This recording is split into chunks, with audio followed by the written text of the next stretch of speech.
Қайырлы күн баршаңызға. Менің қолымнан аса келе бермейтін сметанникті жасап көрейін дедім. Сонымен бір пампушканы осылай ерітіп алдым газге. Сонымен бір пиала құмшекер салдым. Бұл жерде құмшекер салынып тұр. Оны мен жақсылап араластырып ерітіп алдым да құмшекерді. Ол жерді видеоға түсіруді ұмытып кетіппін. Одан кейін осылай айта салайын деп ойладым. Және осылай араластырып құмшекерімді ерітіп алғаннан кейін оның үстіне ұн салдым. Ұнды да оны өлшемедім. Жай көз мөлшерде салдым. Одан соң бір жұмыртқаны осылай жарып салдым да сонымен бір ас қасық сода салдым, ас содасын салдым және енді соны араластырып қамыр қылайын деп араластыра бастадым. Бұл қазір сұйық күйінде тұр. Енді осыны қою қамыр қылу керек екен. Мен YouTube каналы салайын деп тұрмын, бірақ өзім YouTube'тан қарап алған жайым бар.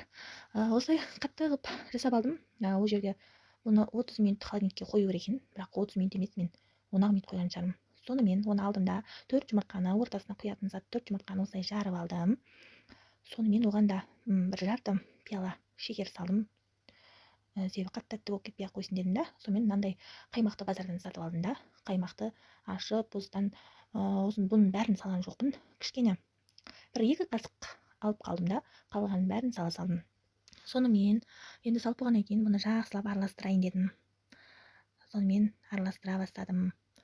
Бәрін жалпы толығымен араластырып жатып, шекері өзі еріп кетеді екен. Сонымен қою болып тұр еді.